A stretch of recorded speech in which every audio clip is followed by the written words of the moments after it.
¿Cómo están? Estamos en un nuevo capítulo de Conversaciones Desastrosas. Este programa que lo iniciamos originalmente para analizar el proceso constituyente, cómo se iban a elegir, de qué se trataba, y a través de ya 29 entrevistas analizamos lo que iban a ser los temas de fondo respecto a la nueva Constitución.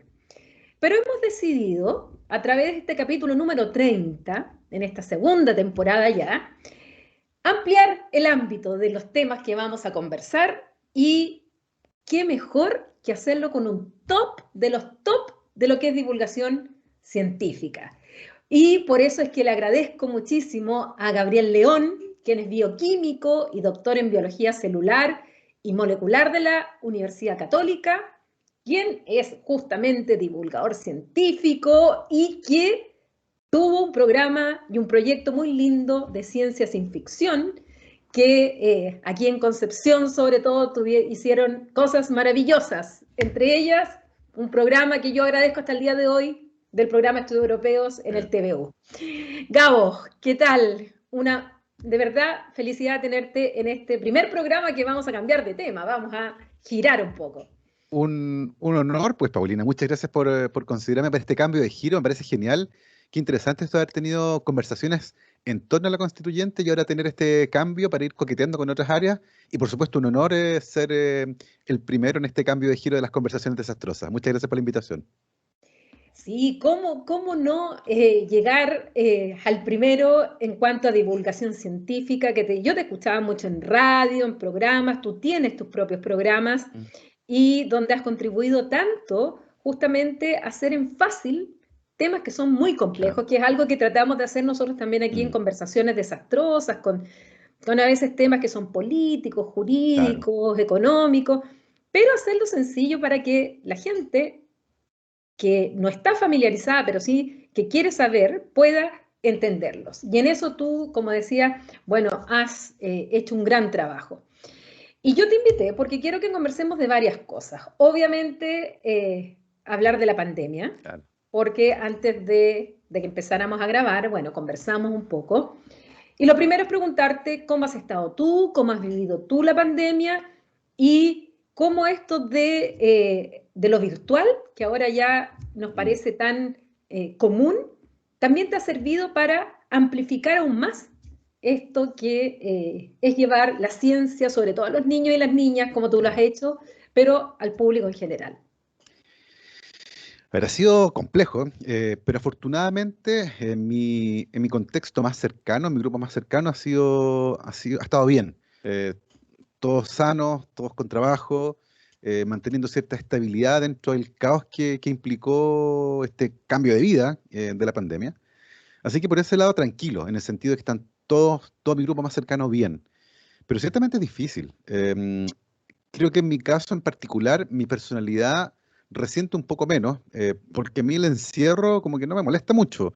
Yo nunca fui muy de salir, me gusta mucho leer, escribo harto, entonces como que me vino bien incluso, yo diría en un momento.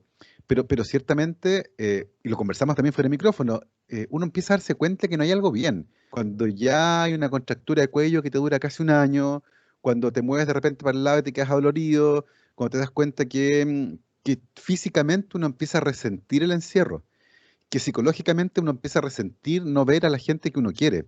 Entonces, ciertamente tiene impactos, que en nuestro caso, dentro de todo, somos privilegiados porque hemos pasado la pandemia en un entorno muy favorable, con suficiente espacio, con buena conexión a internet, con trabajo, lo que no ha sido la tónica para muchas familias chilenas. Y en ese sentido creo que dentro de todo, bien. Y por otro lado, como decías tú, cambió completamente la forma de trabajar. Yo hacía muchísimas charlas por todo Chile y donde me invitaban iba feliz. Y la pandemia implicó un cambio brutal porque ahora todo se hizo desde la casa, pero además en las agendas, las actividades iban una detrás de otra. Entonces tenías una reunión de 9 a 10, una charla de 10:30 a 11:30, la radio de 12 a 1, después el almuerzo y después otra reunión de... Entonces al final el día era una vorágine. A diferencia de lo que uno se podría imaginar al principio, decir, no, trabajar desde la casa, oye, qué entretenido, como más. No, no tiene nada de relajado. Y de hecho, muchas veces esa serie de reuniones implicaban que uno durante el día no hacía nada más que estar en reuniones. pero en algún momento había que trabajar en lo que se había discutido en las reuniones. Y por lo tanto la jornada laboral se empezó a alargar, y en un momento dije, ¿sabes qué? Basta. Y por cada reunión tenía que tener un espacio libre de la misma cantidad de tiempo, porque yo sabía que esa reunión implicaba trabajo. Entonces no podía tener reuniones todo el día. Y me empecé a ordenar con esto del trabajo a distancia, y eso funcionó bastante bien. Y lo otro, llegar a públicos, como tú decías, donde era inimaginable ir a colegios rurales que tenían conexión a internet, pero llegar físicamente era mucho más difícil. Y poder estar en varios lugares de manera simultánea. Creo que eso es algo bueno que va a quedar probablemente, Mm. porque el día de hoy poder ir a una charla a México es fantástico, pero en tiempos prepandémicos, ¿cierto? Implicaba costos operativos más altos, disponer de una cantidad de tiempo que muchas veces uno no tenía por las otras actividades planificadas. Entonces ha tenido de todo, pero yo diría que en la raya para la suma, afortunadamente ha sido tranquilo. Es como pasar por un camino que está muy malo, pero uno va bien dentro de todo. Creo eso sí que estamos llegando a un punto bien particular de la pandemia, donde uno empieza a ver que a lo mejor ahí al fondo se ve algo de luz, pero no lo sabemos. Es la incertidumbre, esa cosa que atravesó la pandemia, que está todavía ahí. Así que ha tenido de todo. Pero como te digo, creo que haciendo un resumen, el balance ha sido bueno dentro de todo, a pesar de que uno sabe que esto, la pandemia, ha sido ciertamente una cicatriz en la vida de las personas. Pienso en mi hija, por ejemplo, que es chica todavía, que dejó de ver a sus compañeros de colegio casi un año y medio. Y eso ciertamente va a tener un impacto en su desarrollo. Entonces, eso va a quedar, yo creo que una marca que en el futuro, cuando pase, no sé, 10 años, 20 años más, y vamos a decir, oye, ¿te acordáis de la pandemia del 20, del COVID-19? Oye, sí, y uno va a tener memoria de esto, estas cosas que en términos históricos y culturales dejan marca. Ahora hablemos de la pandemia. Hablemos justamente de esto, más yendo a tu área, porque efectivamente la incertidumbre es una gran variable. Sí, Uno busca justamente certezas. claro, Uno busca seguridad, lo buscará en la religión, claro. lo buscará en el trabajo, lo buscará en distintas formas. Mm, Uno lo que trata de buscar es certezas y el ser humano, por esencia, no le gusta la sí, incertidumbre. Y ahora nos encontramos, yo que me dedico al área de las relaciones internacionales, que ya venía mucha incertidumbre, veníamos saliendo del estallido, donde también había mucha incertidumbre, y además que estaba todo así como, ni siquiera veníamos saliendo del estallido, o sea, estaba dormido, sí, estaba las vacaciones, y de pronto nos encontramos con esto que nunca habíamos escuchado algunos, de coronavirus, de SARS-CoV-2, de COVID-19, de variantes, que no es lo mismo que cepas, claro. son puras cosas que uno ha empezado que la inglesa, la británica, que la india, pero después para no discriminar se Claro. habla de delta, y no, bueno, y ahora cuando uno empieza, claro, y se habla de la pandemia, de la gripe española, y que eran olas, Claro. entonces pasa un poco eso lo que tú decías, que en algún momento también vimos como la luz así que se abría, Sí, claro. y ¡pum! En marzo nos encontramos con olas, y ahora que estamos vacunados y en que mucha gente ha logrado tener ya sus 2 dosis en Chile, que somos bastante favorecidos, Sí, decimos ya ahora sí relax, pero es cosa mirar al otro lado del mundo y vemos lo que está pasando en Europa. Hoy día acaban de cerrar, los europeos cerraron, pusieron como, sacaron de la lista de países seguros a Estados sí, Unidos, claro. a Israel y otros. Entonces uno dice, ¿cuándo? Mm, ¿Cuándo termina esto? ¿Cómo, sí. cómo asumirlo? Eh, ¿Qué es esto del coronavirus? ¿Qué es esto de nació en Wuhan? ¿Viene de una sopa de murciélago? ¿Se les salió de un laboratorio en China? Eh, ¿Pueden haber otros coronavirus? ¿Han habido otros coronavirus? Sí. Cuéntanos un poco de esto que nos tiene Mm, viviendo y hablando todos los días de esta pandemia. exactamente. Fíjate que es interesante lo de la incertidumbre. Eh, Ciertamente, la incertidumbre no nos acomoda. A nuestro cerebro le gustan las certezas. Y hay otra cosa que tampoco nos gusta mucho, que son los riesgos futuros. Nos cuesta responder al riesgo futuro. Piensa en la crisis climática. No, que en el futuro, qué sé yo. Bueno, resulta que una pandemia por coronavirus está predicha hace casi 20 años, eh, hace mucho rato. Eh, y claro, esta predicción, hecha por científicos, tenía un antecedente muy claro. Fue el brote de SARS del año 2002, que ocurrió en la zona de Cantón, en el sur de China, una zona subtropical, donde apareció un virus un día, un virus de la familia de los coronavirus, que causó una enfermedad gravísima, que se llamó síndrome respiratorio agudo y grave.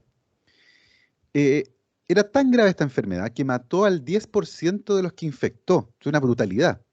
Hubo 8.000 casos en el mundo y casi 800 muertos. Una cosa bien espantosa.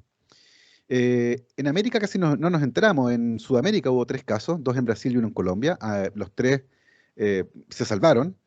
En Canadá hubo un brote interesante de una persona que viajó desde Cantón a Toronto y esa única persona causó un brote con varios muertos en un hospital. Fue bien impresionante ese virus.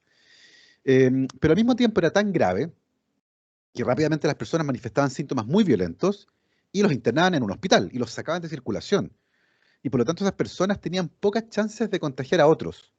Y eso hizo que esta enfermedad se extinguiera sola. Era tan grave, era tan notoria, que rápidamente los infectados eran sacados de circulación y por lo tanto se contuvo la transmisión del virus. Hubo algunas cuarentenas en Asia, pero no hubo vacuna, no hubo tratamiento, no hubo nada. Y, y la enfermedad reapareció el año 2004 en 2 casos en Cantón, y cuando reaparece, los científicos se dan cuenta que era un virus que pasó de un animal que vendían en un mercado, que es la civeta de las palmeras, que es como un gato con cara de mapache un poco alargado, y que el virus ¿Ese es el del originalmente, café también o no? ese es del café, exactamente, del Kopi Luwak, Sí, el el café más café caro más del caro del mundo, mundo. claro, Lo tomé una vez, que debo alimentan, decirlo. alimentan a las civetas con café, los digieren, los Sí, botan en las heces, lo limpian, lo sí, lavan, y se supone que el paso por el estómago cambia el café. ¿Valía la pena? ¿Era rico, no? ¿Te gustó? sí, Ya bueno, sí. costaba 350.000 pesos el kilo. Carísimo, No, carísimo. carísimo, No, no, carísimo. no, sí. Mira, sí, Sí. para contar la historia, que tampoco no es que yo haya tenido plata y me fui a comprar el café más caro del mundo. No, era una amiga en Bruselas, donde yo viví, Claro. que ella trabajaba en la Comisión Europea, entonces estaban en negociaciones con los indonesios.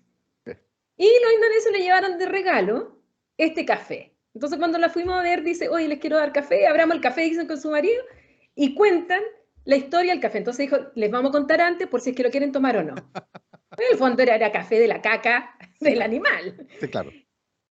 Y dijimos, ya, tomémoslo. Yo no tomo café en la noche porque si no, no duermo. Mm, Y lo tomamos, exquisito, y pude dormir sin problema, porque mira. parece que el paso por el animal es como que le quita lo La caja. ácido, no tengo idea lo que hace. Ya, esa ha sido la única vez que he tomado ese café, Bueno, por eso me acordé. bueno, ahí están las civetas, que se venden. Se venden para consumo humano, se venden vivas en varios mercados.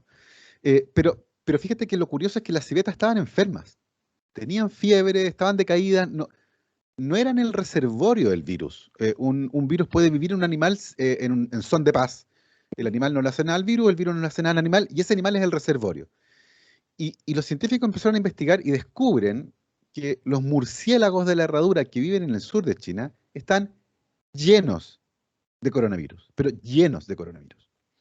Y en ese momento salta la alerta y dice, ¿saben qué? Aquí hay tanta diversidad genética, de hecho hay un artículo científico que lo dice textual, que esto es una bomba de tiempo. O sea, en algún momento otro de estos virus va a pasar a los seres humanos y va a causar una pandemia. Y esa advertencia, desafortunadamente, nadie pescó mucho. La vigilancia aumentó, pero no tanto. Vigilancia epidemiológica, de virus, qué sé yo.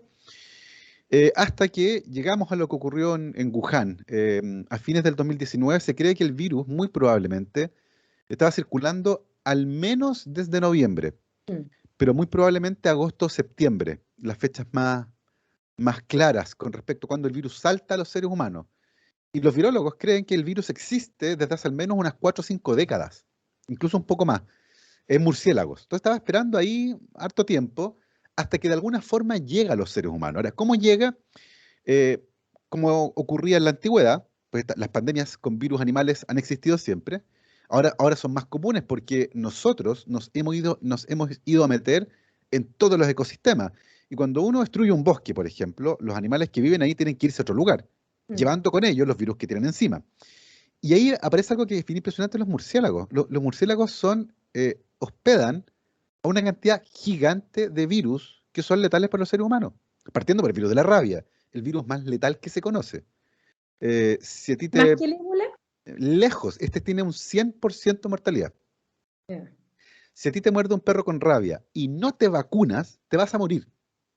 Así, ¿ya? Lo hace que es un virus lento. Si un perro te muerde la mano, el virus tiene que moverse por los nervios hasta que llega al sistema nervioso central. Cuando llega al cerebro no hay nada que hacer, pero mientras va en el viaje, sí. Y por eso uno, aunque haya sospecha, uno no sepa, te vacunan igual. Porque por si acaso, porque si ahí tenía rabia el perro, te mueres. Eh, el ébola, murciélago. Rabia, murciélago. SARS, murciélago. Y otros tantos más que vienen desde los murciélagos. Eh, y por lo tanto estaba claro que entre la deforestación, la invasión de los nichos ecológicos, el tráfico y consumo de animales, estaba claro que la cercanía con los murciélagos se iba haciendo cada vez más estrecha. De hecho, fíjate, cuando parte la pandemia pasa algo que es bien increíble. China ordena, en febrero del 2020, meses después de que parte la pandemia, China ordena el cierre de 20.000 granjas de vida silvestre, que es algo que es bien curioso. Y se empieza a investigar qué son estas granjas de vida silvestre y se descubre que las autoridades chinas habían implementado en el interior del país un sistema de granjas en las que las personas podían criar animales silvestres, no animales de granja, no eran cerdos, vacas ni pollos, eran civetas de las palmeras, eran pangolines y otro tipo de animales exóticos que los criaban para vendérselo a los mercados de la costa, como una forma de generar ingresos. En China, como en otras partes del mundo, las ciudades costeras tienen un nivel de desarrollo mayor que las ciudades del interior. Mm. Y para tratar de reforzar un poco la economía local de las ciudades del interior, el gobierno chino apoyó la creación de estas granjas de animales silvestres. Bueno, en febrero cerraron 20.000. Y se cree que esas granjas pudieron ser el punto de contacto entre los murciélagos y algún tipo de animal que era vendido vivo a estos mercados de la costa, porque esa es otra característica. Hay algo en la cultura china que vincula el consumo de animales recientemente sacrificados con la vitalidad. Y por lo tanto, comprar un animal vivo que es sacrificado en el momento para que tú te lo lleves a tu casa y lo cocines es mucho mejor que comprar un animal faenado. Mm. Y son estas características las que probablemente hacen que un virus pase de murciélago a un animal intermediario que todavía no conocemos, pero que perfectamente bien podría ser el pangolín y finalmente a los seres humanos. En este proceso el virus se adapta, muta, cambia y se hace capaz de no solo vivir en los seres humanos, sino que de transmitirse de persona a persona. Y es esa característica justamente la que hace que un virus que residía en un murciélago se pueda convertir en un virus con potencial pandémico. Esto estaba predicho, esto no requiere laboratorio, no requiere biología. En el fondo, tú puedes sacar de la ecuación a toda la ciencia que existe. Y esto va a pasar igual. Es la forma en la que los virus históricamente se han movido de especie. Lo que pasa es que ahora, como nosotros estamos más encima de estos animales, estos eventos son más frecuentes, pero recuerden ¿Eso es ustedes, lo que se llama zoonosis? sí, exactamente. Una zoonosis es una enfermedad que se produce cuando un virus que vive en un animal pasa al ser humano. Y nosotros en Chile tenemos una zoonosis, el anta. Mm. El antavirus es un virus que vive en el ratón de cola larga y pasa al humano. Y ojo, nadie toma sopa de ratón. Nadie se cuelga un ratón como amuleto. Lo único que hacemos es ir a meternos donde viven los ratones. Y eso nos pone en contacto con este virus que puede pasar a los seres humanos. Es un virus que puede ser tremendamente letal.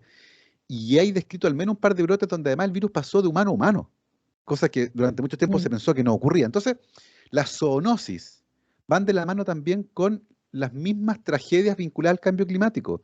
La destrucción del bosque tropical hace que los animales que están ahí se vayan a vivir más cerca de las ciudades. Y eso pone en contacto a los virus que viven en esos animales con los seres humanos. Entonces, uno no necesita al laboratorio de Wuhan, uno no necesita la biología molecular, uno no necesita la naturaleza se encarga de hacer esto. Son eventos que han ocurrido históricamente siempre. Lo que pasa es que el día de hoy, para nosotros es algo nuevo, porque tú lo dijiste, el último Mm. fue la pandemia de gripe de 1918. Pero esto en términos históricos ha pasado de manera recurrente. Entonces, creo que, y además estaba predicho, científicamente hablando, estaba claro que el potencial de estos virus de murciélago identificados a partir del año 2004 y con una evidencia clara el 2015, diría yo, la última, de que de ahí venía el virus que causó el brote del SARS del 2002, iba a dejar la escoba de nuevo en otro momento. Por eso, si alguien se lo ha preguntado, este virus se llama SARS-CoV-2. porque el SARS-CoV-1 es el del 2012. Entonces, esto estaba claro que iba a ocurrir, no teníamos Y idea cuándo ni expliquemos que cómo. el COVID-19 no es que hubo 18 No, antes, como a no, alguien le escuché por ahí. no. El COVID-19 es el nombre de la enfermedad. Es Sí.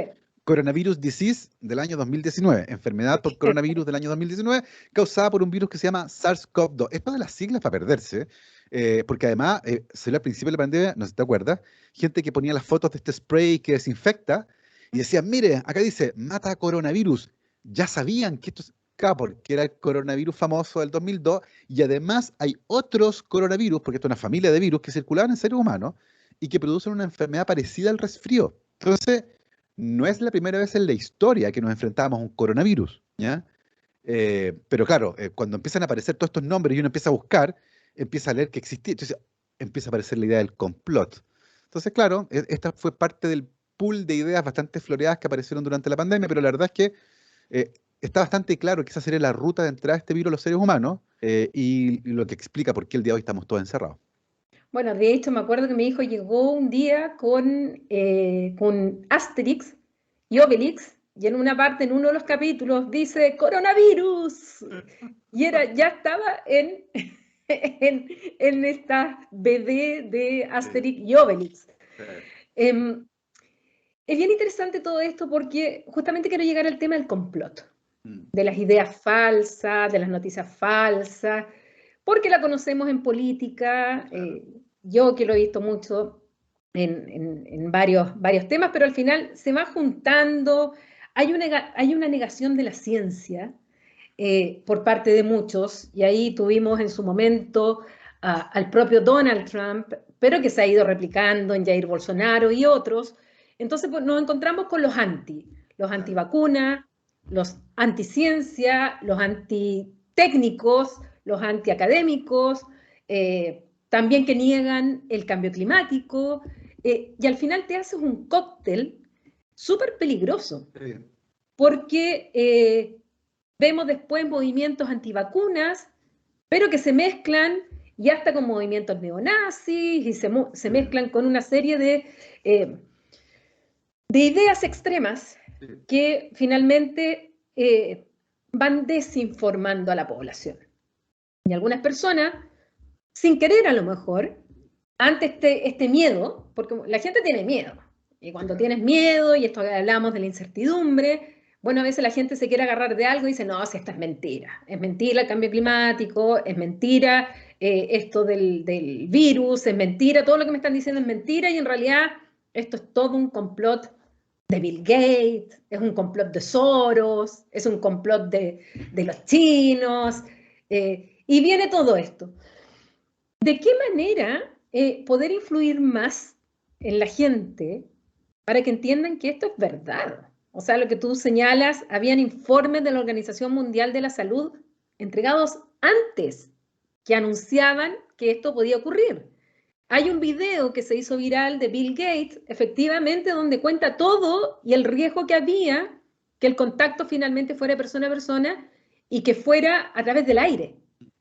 O sea, Sí, no por tocarse, sino que sí, finalmente a través del aire y empezamos a ver que las gotitas, cuánto tiempo duraban las gotitas y al final, bueno, de a poco la ciencia va descubriendo algo nuevo y dicen, ah, pero es que dijeron que no la mascarilla, que sí la mascarilla, claro. que no la vacuna, que sí la vacuna, que 2 dosis, que no, 3, no. Entonces también viene todo el lío de la Organización Mundial de la Salud, pero a la gente también le cuesta entender que esto es nuevo. O sea, la ciencia va estudiando encima. Estamos siendo como un laboratorio del mundo hoy día para el tema de las vacunas, para el tema de la prevención y corrígeme si me equivoco, que en muy breve tiempo tuvimos vacunas, Sí, claro. porque nos decían que se demoraban de 8 a 10 años y en muy breve tiempo tuvimos vacunas. Entonces, ¿cómo hacer, por un lado, que la gente entienda esto que hablan de la transmisión del riesgo?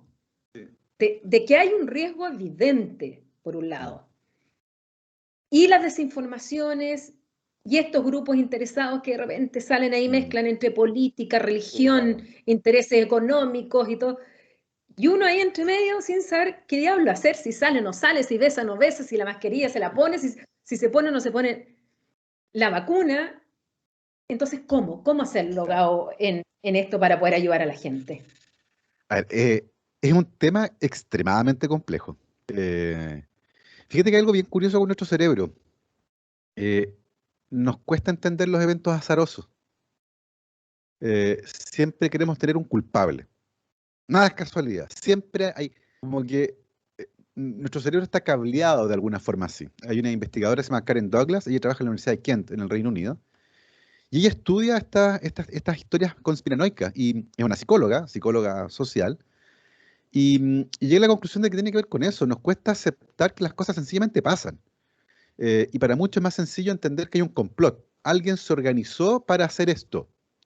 Y cuando ve videos como el de Bill Gates, no es evidencia de que los científicos ya sabían, es evidencia que confirma que había un complot. O sea, él sabía por algo, ¿me cachai? Entonces, es relativamente sencillo caer por ese agujero de conejo, por esa cueva y irse a las profundidades del cerebro humano.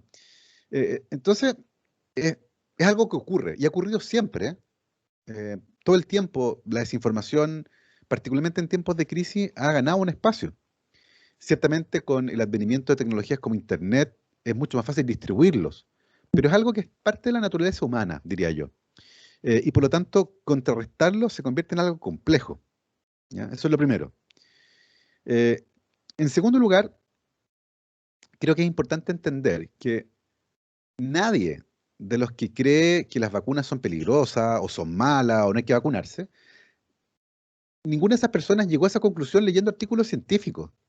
No es un problema biomédico. Tiene que ver con las creencias. Y entrando en la arena de las creencias, nos metemos en un área que es compleja, porque tenemos que recurrir entonces a la antropología, a la psicología social y a la sociología, que nos permite entender un poco mejor este fenómeno. No es un problema, insisto, biomédico. Las consecuencias de que alguien no se vacune ciertamente son biomédicas, pero el origen, la raíz, no es un problema biomédico. Insisto, nadie llegó a esta conclusión de no vacunarse leyendo un paper. Dice, mira, acá dice que esto de aquí más o menos 3, por lo tanto, no.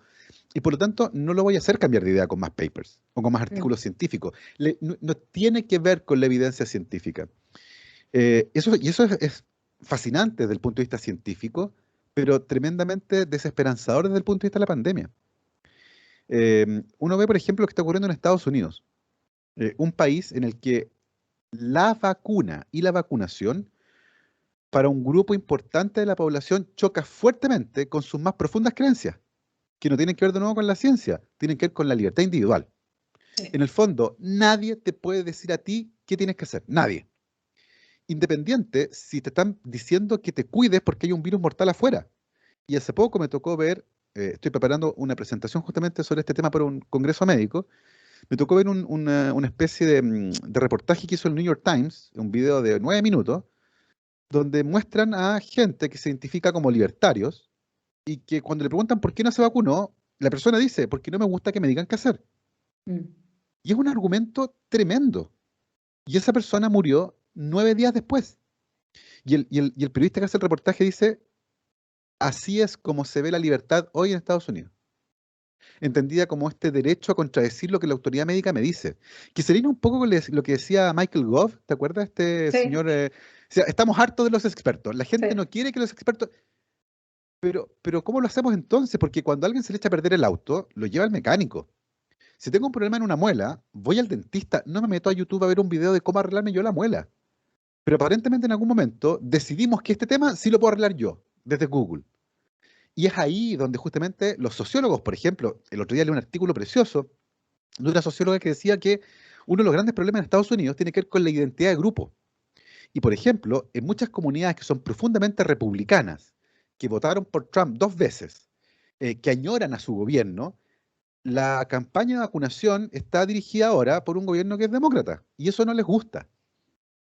Y ha llegado gente que es republicana, que tiene un conflicto gigante porque entienden que es importante vacunarse, pero entienden que en su identidad de grupo vacunarse está mal visto, y han llegado a vacunarse escondidos. Y su máxima preocupación es que nadie en la comunidad se entere que ellos se vacunaron, porque están renunciando a una marca identitaria. Entonces, es un problema que es tremendamente complejo. E insisto, no tiene que ver con la evidencia científica, son las creencias. De hecho, yo he visto mapas en el cual aparece dónde ha sido, bueno, Estados Unidos lleva más de 600.000 muertos al día de hoy. Y vi mapas donde efectivamente aparece lo que tú decías. ¿En qué lugares han muerto más personas? Y han sido justamente en los lugares donde más republicanos o más gente votó por Trump. O sea, claramente el mapa tú lo ves con esta idea. Sí. Y ha sido, bueno, las manifestaciones donde incluso aparecen personas que atacan Sí. a otros que entran a un mall con mascarilla. Sí, claro. Sí. Y hay Sí, no. sectores donde atacan al que usa mascarilla, no es al Sí, revés. sí, sí, Entonces, y absolutamente. eso está pasando en Europa también, en algunos sectores, menos que en Estados Unidos, pero de todas maneras está pasando. Yo creo que ahí hay una cosa que es bien impresionante porque Estados Unidos es un país que, que empezó a vacunar de los primeros. Sí, Eh, y de hecho las vacunas de Moderna, hasta hace poco tiempo atrás, no sé si ahora, pero hasta hace poco tiempo atrás, ni una vacuna de Moderna había salido a Estados Unidos. Era toda producción para uso local. Creo que algo sí, exportaron a algunos países hace poco tiempo atrás, pero inicialmente todas las vacunas se quedaron en Estados Unidos. sí, Y las tasas de vacunación que tienen no son buenas, no llegan al 60% en casi ningún estado. Y hay partes donde están bajo el 40%. Entonces, tienen vacunas y les ocurrió la tragedia que muchos anticipamos en un momento. Va a ocurrir la tragedia de que vamos a tener vacunas que nadie va a querer usar. Y ahí están. Las vacunas no salvan vidas. Es la vacunación, el acto de poner el brazo y que te inoculen para que tu sistema inmune genere una respuesta contra un bicho nuevo. Y creo que ahí es donde se nota justamente este problema, que no es biomédico, tiene que ver con las creencias, es sociológico, es psicológico, es antropológico, tiene otra raíz que es distinta, que es extremadamente compleja. Pero el día de hoy, por ejemplo, la discusión cambió de tono y estoy viéndolo ya en varios reportajes. De hecho, el día de hoy leía uno de Atlantic, donde decían, hasta el momento en Estados Unidos hemos dejado que los reticentes y los que no se quieren vacunar manden, ellos impongan la pauta. Pero a partir de la aprobación de la vacuna por parte de la FDA, esto tiene que cambiar. Y tiene que cambiar de manera activa. En el fondo hay un grupo en la sociedad que a esta altura está choreado. Como que se aburrió de tener que depender de un grupo de gente que tiene creencias exóticas. Y se está generando un ambiente que es bien complejo, diría yo. Veía un video, por ejemplo, el día de hoy, de una mujer que tomó un avión y se sacó la mascarilla adentro del avión. Y va la azafata y le dice, señora, usted cuando compró su pasaje firmó una declaración donde decía que usted iba a seguir nuestras pautas de viaje. Y la pauta de viaje le exige que usted se ponga mascarilla. Y la mujer le dice, no pienso ponerme mascarilla. Entonces le tengo que pedir que se baje del avión. Me niego a bajarme del avión. Señora, entonces tengo que llamar a la policía. Tráigala. Y la mujer se bajó del avión escoltada por la policía. Prefirió esa escena antes de ponerse una mascarilla. Entonces, estamos viendo una discusión que es bien brutal entre esta creencia de que la libertad implica hacer todo lo que uno quiere y no entender lo que es el bien común, dejar de escuchar a la autoridad sanitaria. Esta idea tan sana de decirle, mire, los científicos del mundo creen que esto es muy peligroso y han desarrollado una vacuna, úsela. Y algo que pasaba hace un tiempo atrás dejó de ocurrir. Entonces, es un mundo muy complejo, particularmente ojo en Estados Unidos. Yo creo que acá a veces vemos un par de personas con una bandera, son 4 o 5. En la mayor parte de Chile las tasas de vacunación superan el 80%, en la región metropolitana vamos hacia allá ahora. Eh, y tengo la sensación de que hay una diferencia notoria con lo que ocurre en varias partes de Europa y particularmente en Estados Unidos. Yo creo que Estados Unidos lo está pasando muy mal por esta idea malentendida de que la libertad implica que uno puede hacer todo lo que uno quiera y que el bien común no importa, que son esas ideas que tienen que ver con sociedades que son profundamente individualistas. Entonces, estamos enfrentando de la manera más dura evidencia que muestra lo que ocurre cuando uno no fomenta los valores comunitarios, cuando no nos damos cuenta que estamos todos en el mismo bote. Y si yo empiezo a bailar arriba del bote, los voy a ahogar a todos. Entonces creo que estamos viendo un momento bien brutal y que pone de manifiesto aquello en el momento menos oportuno de la historia, que es en medio de una pandemia. Ahora, si uno lo ve desde el punto de vista, yo que estudio desde el punto de vista político todo lo que estamos hablando, y comparo, por ejemplo, con lo que pasa en Europa finalmente 27 estados, porque dejamos fuera el Reino Unido, que tiene su particularidad y su manejo particular que tuvo Boris Johnson y además tenía su colaborador ahí, que era muy de las ideas de Donald Trump o Steve Bannon, que era Dominic Cummings, pero el resto de Europa al final se dieron cuenta de lo que tú dices, o sea, o eran todos o todos se hundían. Y pusieron millones de euros encima y adoptaron medidas y compraron vacunas todos en conjunto, hicieron una serie de... que si los daneses o los suecos hubiesen querido vacunar a su gente, la habrían vacunado primero. Claro. Pero sin embargo, los europeos decidieron en que iban a hacerlo entre todos, porque si no, ni los griegos, ni los españoles, ni otros países más al este habrían tenido acceso a vacunas. Claro. Y eso es lo que hace, en definitiva, pensar en que hay más encima que ellos no tienen fronteras físicas, claro, donde se viaja muy rápido, entonces obvio que lo que pasó en Italia primero, España, después rápidamente al resto. Pero resulta que aquí en América Latina no pasa lo mismo.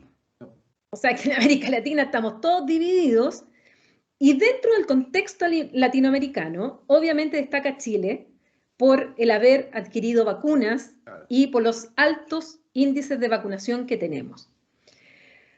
¿Cómo se explica, Gabo, que en algún momento se nos alababa en el exterior y aparecíamos como los que habíamos comprado vacunas, éramos los que más teníamos rápidamente, estábamos al mismo nivel de lo que estaba Israel u otros, pero después al mismo tiempo la cantidad de muertos que hubo en relación a la población fue tan alta? Entonces dicen, oiga, Chile al final parece que no era el ejemplo. ¿Qué pasó ahí? ¿Qué ocurrió realmente en ese momento?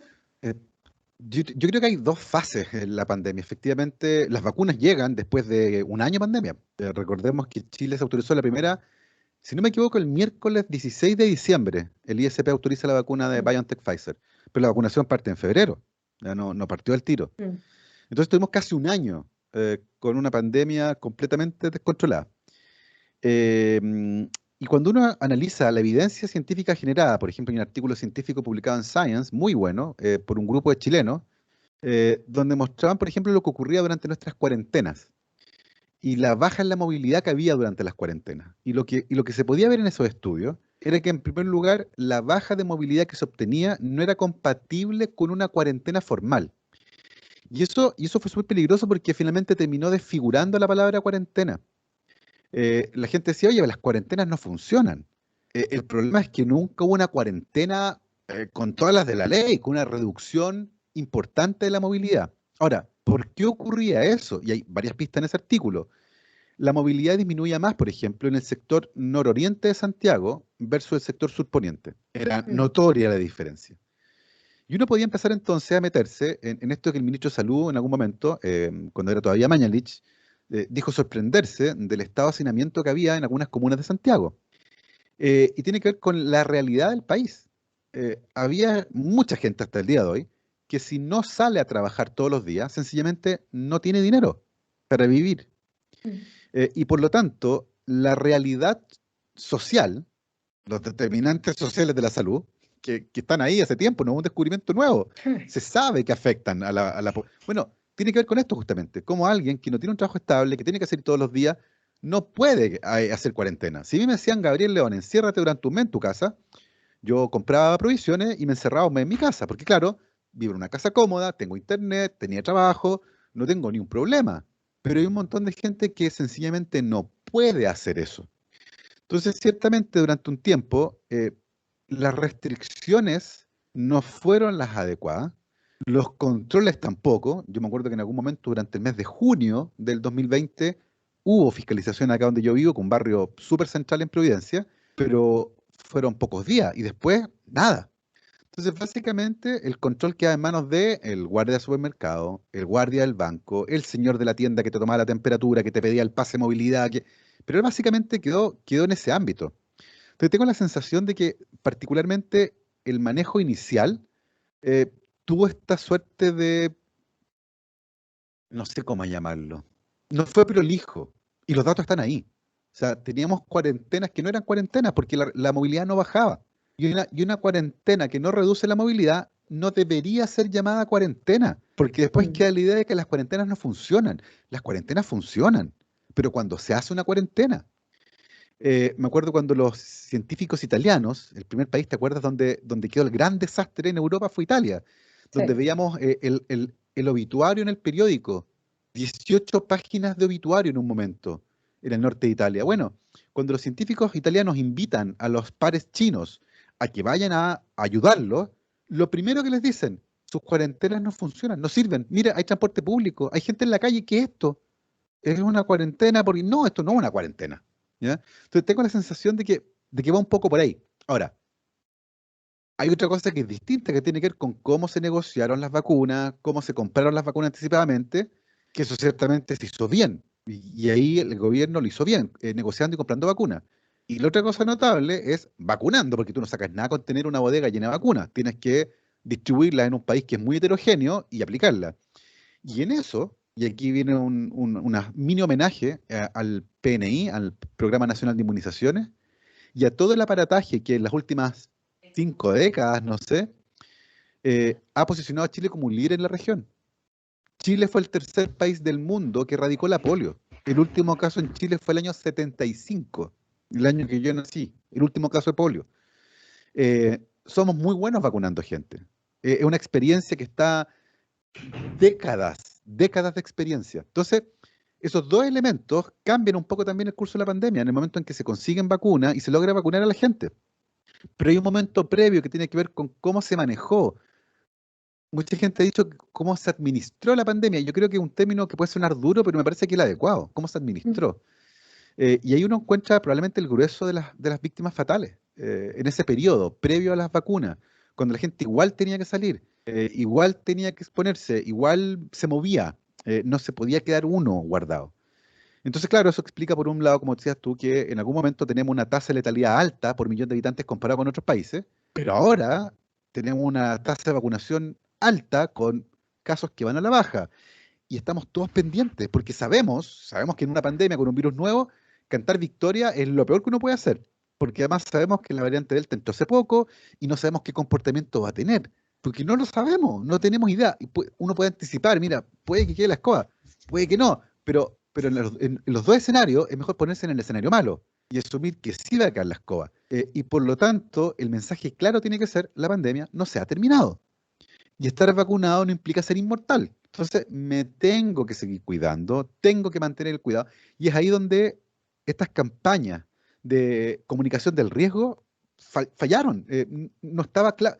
En un momento estaba muy claro cómo se transmitía el virus. Al principio no estaba claro. De ahí viene lo que tú mencionaste antes. Mascarilla, no mascarilla, sin mascarilla, ¿qué onda? Bueno, de a poco vamos cerrando el círculo alrededor de esto y logramos establecer a nivel científico de manera clara que es un virus que se mueve eminentemente por el aire. Entonces, esto ya de desinfectar las compras de supermercados no tiene sentido, pero ventilar la casa sí. Entonces, es un cambio completo de comportamiento. Y ese es el tipo de comunicación de riesgo que había que tener. En el fondo, es mucho más riesgoso el día de hoy ir a la casa de alguien con quien yo no vivo y estar encerrado en el living durante 4 horas que juntarme con esa misma persona al aire libre, en un parque, en una plaza, en una terraza. Y entre más tiempo esté con él, más peligroso es que estoy poco tiempo.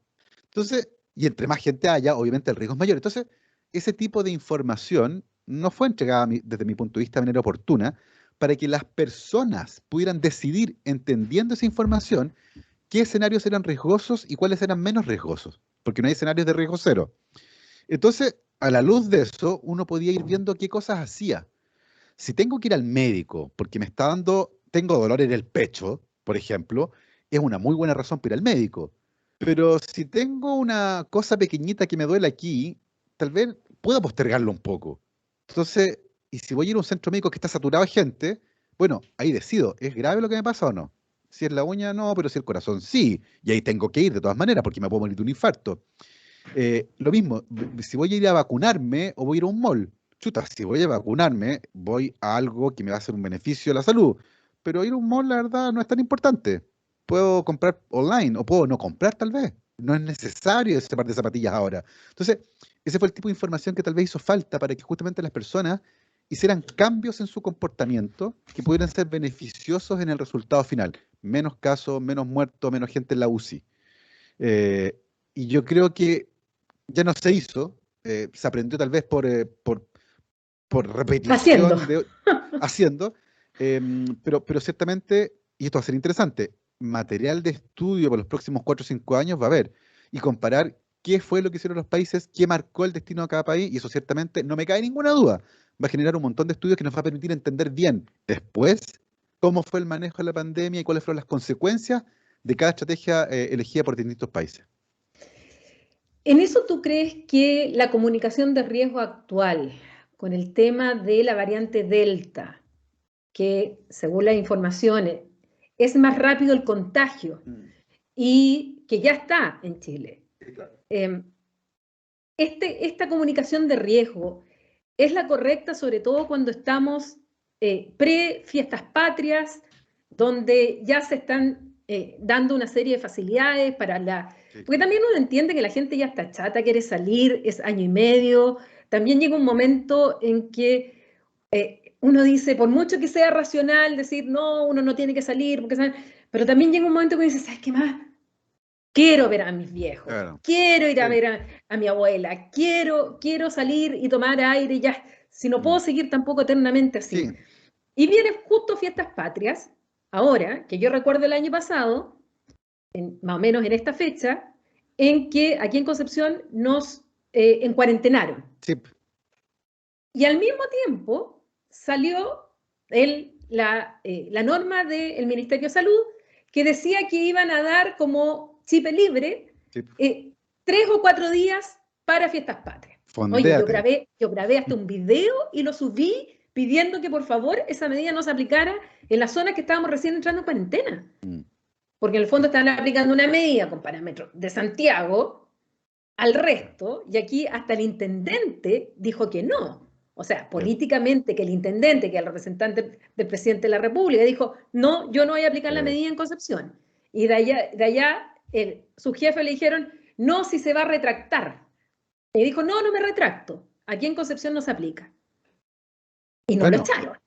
Y finalmente no se aplicó en las zonas en cuarentena. Entonces, ahora es cierto, estamos más vacunados, el índice creo que está en 1.4, 1.3 más o menos de cómo están los contagios. Es cierto, no es el mismo escenario del año pasado, pero tenemos el factor Delta, está que todavía hay brotes. Aquí en el Hospital Regional de Concepción acaba de haber un brote con gente muerta. No estamos todavía, pero sin embargo ya estamos en fiestas patrias, ya no estamos igual que el año pasado, entonces el pase de movilidad, ¿qué hacemos? Porque de verdad a mí me asusta eso. ¿Qué va a pasar a fines de septiembre? Bueno, ¿Qué va a pasar? Es el gran susto que tienen todos los médicos infectólogos, los epidemiólogos con lo que va a pasar en septiembre, porque, a ver, estamos hablando de una celebración donde hay mucho consumo de alcohol. Sí. Después de un periodo de tiempo en el que la gente estaba encerrada. Entonces, y que también ha aumentado el consumo de alcohol. Entonces, como que uno puede anticipar un poco lo que va a ocurrir, ¿no? Sí. Va a haber carretes bien desmadrados, donde las medidas de control van a bajar. O sea, a uno se le va a olvidar y va a andar ahí lamiendo el suelo, uno se va a encontrar con... Entonces, tengo la sensación de que no es el momento, no es la celebración adecuada para empezar a soltar de esta forma, ¿ya? Entendiendo además que, como tú muy bien decías, todavía no sabemos lo que pasa con la variante Delta. Y como no lo sabemos, una visión conservadora podría decir, bueno, tomémoslo con calma. Vamos relajando de a poco los aforos, no todavía. Sabemos que el virus circula menos en verano, pero para el verano faltan muchos meses todavía. Entonces nos podríamos mandar un rebrote gigante. Puede que no. Y es ahí donde uno dice, ¿quién hizo esta apuesta? ¿De dónde viene la toma de decisiones? Porque, a ver, uno entiende que la toma de decisiones es algo opaco. Uno no sabe cómo se tomó la decisión A, B o C. Y ciertamente hubo un input desde la ciencia. Viene el input de la variante Delta, de los PCR, de la contagiosidad, de todo lo que ocurrió en todo el mundo. Pero esa información pasa a formar parte de un pool de información y de lobby y de actores que están presionando por una u otra cosa. Y eso va a un algoritmo que nadie sabe cómo funciona, ¿cierto? Esta toma de decisiones donde se deciden cosas. Entonces uno no sabe ahí cómo fueron las conversaciones, de dónde vinieron las voces más altas, si uno quiere, ¿cierto? El que pegó más fuerte en la Que eres mesa. diplomático, las presiones. Gracias, gracias, exactamente. Uno no conoce cómo fue el WhatsApp, el telefonazo, el almuercito ahí, cómo se hacen las cosas, po. Entonces, eh, ahora, tú lo mencionaste, la comunicación de riesgo. La variante Delta ha demostrado ser más contagiosa. En menos tiempo de exposición te puedes contagiar. Y por lo tanto el mensaje debería ser claro. Y tú lo dijiste también, o sea, a esta altura uno quiere juntar. Bueno, sí, los aforos permiten juntarse, pero no estén 10 horas en una casa, pues no sean patúos. Mm. Vayan a ver a alguien 3 horas, al aire libre. Esta época del año, en muchas partes de Chile, se puede. Si está lloviendo, bueno, pondrán un techito y si hace frío se abrigarán. Porque sabemos que se va a juntar ahí gente que no vive en la misma casa. Va a venir el tío, va a venir el amigo que anduvo por allá y se juntó con otra gente. Entonces al final, cada persona que va a ir a tu casa viene encima con la mochila de todas las otras personas con las que tuvo las últimas 2 semanas. Entonces, si te vas a ir a encerrar en un living 6 horas con esa persona gritando, riendo, cantando, bueno, el riesgo de contagio es altísimo. Mm. Entonces, ¿cómo puedo bajar yo ese riesgo de contagio entendiendo que la norma me permite juntarme? ¿Cómo bajo yo el riesgo? Bueno, haciéndolo al aire libre, en el patio de una casa. Y que el carrete no dure 10 horas, pues, que dure 4. No sean patúos, vayan a un lugar, pero no pechen almuerzo, once y comida, pues. Como que eh, ue- tiempos bajos, al aire libre, igual manteniendo la distancia, no tienen para que estar abrazados todo el día al amigo que no vieron hace un año. Uno entiende con 8 meses. Sí, somos animales sociales y eso uno lo entiende. Pero es importante ir como regulando con el riesgo. Entonces, donde se pueda al aire libre, tiempos cortos, no metan 40 personas en la casa, po. Que se realista con los espacios, necesitamos que haya espacio entre la gente. Entonces, creo que al final esa es como la apuesta. Como que, no, si la gente ya sabe cómo actuar y así como vamos, metámosle para adelante. Y bueno, todos los expertos están muy preocupados de lo que ocurra hacia fines de septiembre. ¿Y qué vamos a hacer? Nada, pues esperar a ver qué ocurre hacia fines de septiembre. Vamos a ver cómo se desarrolla esto. El llamado a cuidarse, o sea, no queda otra, a ser responsables con la celebración. Uno entiende que hay gente que no ha visto a su familia en mucho tiempo. Yo he visto a mis padres 2 veces en los últimos año y medio y las 2 veces nos hemos juntado al aire libre. Todos bien abrigados, pero al aire libre, porque, Mm. oye, mamá, esta cuestión, nadie sale, pero no importa, no sé, a lo mejor alguien, ponte, mira la mala suerte, no es cosa que alguien justo se juntó en el trabajo al aire libre y no hemos juntado al aire libre, porque sabemos que el riesgo es más bajo. A lo mejor igual eventualmente podríamos haber terminado porque si pues, esas cosas pasan, pero hicimos cosas asumiendo que había que disminuir el riesgo. Visitas cortas, un par de horitas, hola, ¿cómo están? Almuerzo, nos vamos, chao. Nada es oye, pero no se quedan. No, pues sí, ¿cachai? Como que al final se está reduciendo un poco a eso. Mm. Eh, Estamos todos expectantes de lo que va a ocurrir. Eh, Espero que las personas se comporten a la altura de las circunstancias. Y ojalá que no haya mucho daño pensando en que pueda haber un rebrote. Insisto, nadie sabe cómo se va a comportar la variante Delta en nuestro país, con esta tasa de vacunación, con este clima, con nuestra... Nadie tiene idea. Y por eso mismo hay que cuidarse, porque hay algo que acá que es bien curioso, que ser optimista o ser pesimista. Y yo creo que en estas cosas en particular conviene ser un poco pesimista en el fondo y prepararse para lo peor. Mm. Porque lamentablemente, si nos preparamos para lo mejor, va a morir gente. Y el problema de la muerte es que es irreversible. Entonces, vale la pena cuidarse.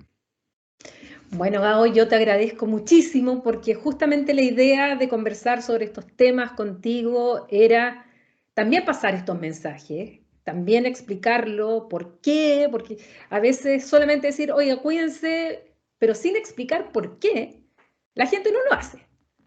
Y la gente muchas veces cuando tú explicas calmadamente, cuando las autoridades se dan el tiempo de hacer esta comunicación, la gente, la gran mayoría entiende. Siempre van a haber un grupo que se va a resistir. Pero justamente la idea de este programa de conversaciones desastrosas era eso.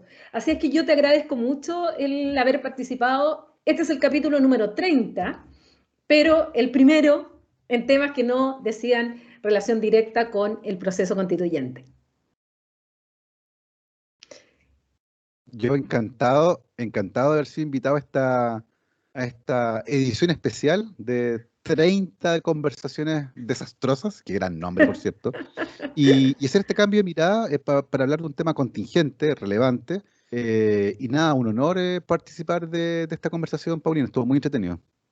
Gracias, muchas gracias. Y a ustedes que nos siguen siempre en nuestro programa, recuerden que lo encuentran en mi canal de YouTube, Paulina Astroza, pero además lo difundimos a través de Spotify.